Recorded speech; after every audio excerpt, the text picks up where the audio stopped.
உயிர்த்தெழுந்த இயேசு கிறிஸ்துவின் வல்லமை ஊழியங்கள் வழங்கும் வசனப் பெட்டகம்.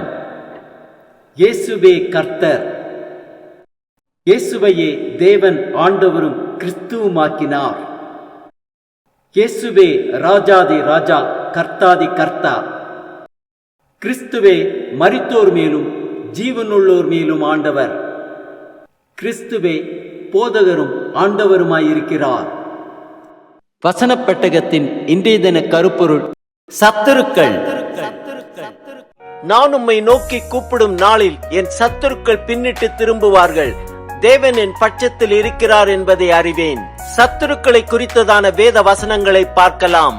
சங்கீதம் 27:6 வாசிக்கிறோம்: இப்பொழுது என் தலை என்னை சுற்றிலும் இருக்கிற என் சத்துருக்களுக்கு மேலாக உயர்த்தப்படும். அது நிமித்தம் அவருடைய கூடாரத்திலே நான் ஆனந்த பலிகளை இட்டு கர்த்தரை பாடி அவரை கீர்த்தனம் பண்ணுவேன். சங்கீதம் 54:5 வாசிக்கிறோம்: அவர் என் சத்துருக்களுக்கு தீமைக்கு தீமையை சரி கட்டுவார். உமது சத்தியத்தின் நிமித்தம் அவர்களை நிர்மூலமாக்கும். சங்கீதம் 54:7 வாசிக்கிறோம்: அவர் எல்லா நெருக்கத்தையும் நீக்கி என்னை விடுவித்தார். என் கண் என் சத்துருக்களின் நீதி சரி கட்டுதலை கண்டது. சங்கீதம் 59:10 வாசிக்கிறோம்: என் தேவன் தம்முடைய கிருபையினால் என்னை சந்திப்பார். தேவன் என் சத்துருக்களுக்கு வரும் நீதி சரி கட்டுதலை நான் காணும்படி செய்வார். சங்கீதம் 92:11 வாசிக்கிறோம்: என் சத்துருக்களுக்கு நேரிடுவதை என் கண் காணும். எனக்கு விரோதமாய் எழும்புகிற துன்மார்க்கருக்கு நேரிடுவதை என் காது கேட்கும். சங்கீதம் 105:24 வாசிக்கிறோம்: அவர் தம்முடைய ஜனங்களை மிகவும் பலுக பண்ணி அவர்களுடைய சத்துருக்களை பார்க்கிலும் அவர்களை பலவான்களாக்கினார். சங்கீதம் 106:11 வாசிக்கிறோம்: அவர்கள் சத்துருக்களை தண்ணீர்கள் மூடிக்கொண்டது, அவர்களில் ஒருவனும் மீந்திருக்கவில்லை. சங்கீதம் 119:98 வாசிக்கிறோம்: நீர் உம்முடைய கற்பனைகளை கொண்டு என்னை என் சத்துருக்களிலும் அதிக ஞானமுள்ளவனாக்கினீர். அவைகள் என்றைக்கும் என்னுடனே இருக்கிறது. சங்கீதம் 136:24 வாசிக்கிறோம்: நம்முடைய சத்துருக்களின் கையிலிருந்து நம்மை விடுதலை பண்ணினவரை துதியுங்கள், அவர் கிருபை என்றும் உள்ளது.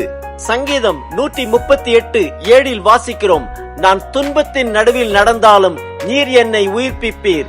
என் சத்துருக்களின் கோபத்துக்கு விரோதமாக உமது கையை நீட்டுவீர். உமது வலது கரம் என்னை ரட்சிக்கும். சங்கீதம் 81:14 வாசிக்கிறோம்: நான் சீக்கிரத்தில் அவர்கள் எதிராளிகளை தாழ்த்தி என் கையை அவர்கள் சத்துருக்களுக்கு விரோதமாய் திருப்புவேன். சங்கீதம் 110:1 வாசிக்கிறோம்: கர்த்தர் என் ஆண்டவரை நோக்கி, நான் உம்முடைய சத்துருக்களை உமக்கு பாதப்படியாக்கி போடும் வரைக்கும் நீர் என்னுடைய வலது பார்சத்தில் உட்காரும் என்றார். சங்கீதம் 143:12 வாசிக்கிறோம்: உம்முடைய கிருபையின்படி என் சத்துருக்களை அழித்து என் ஆத்மாவை ஒடுக்குகிற யாவரையும் சங்காரம் பண்ணும். நான் உமது அடியேன். நீதிமொழிகள் 16:7 வாசிக்கிறோம்: ஒருவனுடைய வழிகள் கர்த்தருக்கு பிரியமாயிருந்தால் அவனுடைய சத்துருக்களும் அவனுடைய சமாதானம் ஆகும்படி செய்வார். ஏசாயா 42:13 வாசிக்கிறோம்: கர்த்தர் பராக்கிரமசாலியை போல புறப்பட்டு யுத்த வீரனை போல வைராக்கியம் உண்டு முழங்கி கர்ஜித்து தம்முடைய சத்துருக்களை மேற்கொள்ளுவார். ஏசாயா 59:18 வாசிக்கிறோம்: கிரியைகளுக்கு தக்க பலனை அளிப்பார். தம்முடைய சத்துருக்களிடத்தில் உக்கிரத்தை சரிக்கட்டி தம்முடைய பகைஞருக்கு தக்க பலனையும் தீவுகளுக்கு தக்க பலனையும் சரிக்கட்டுவார். எரேமியா 46:10 வாசிக்கிறோம்: ஆனாலும் இது சேனைகளின் கர்த்தராகிய ஆண்டவரின் நாளும் அவர் தம்முடைய சத்துருக்களுக்கு நீதியை சரி கட்டுகிற நாளுமாயிருக்கிறது. செப்பனியா 3:15 வாசிக்கிறோம்: கர்த்தர் உன் ஆக்கினைகளை அகற்றி உன் சத்துருக்களை விலக்கினார். இஸ்ரவேலின் ராஜாவாகிய கர்த்தர் உன் நடுவிலே இருக்கிறார். இனி தீங்கை காணாதிருப்பாய். நாகூம் 1:2 வாசிக்கிறோம்: கர்த்தர் எரிச்சல் உள்ளவரும் நீதியை சரி கட்டுகிறவருமான தேவன். கர்த்தர் நீதியை சரி கட்டுகிறவர், உக்கிர கோபமுள்ளவர். கர்த்தர் தம்முடைய சத்துருக்களுக்கு பிரதிபலன் அளிக்கிறவர். அவர் தம்முடைய பகைஞருக்காக கோபத்தை வைத்து வைக்கிறவர்.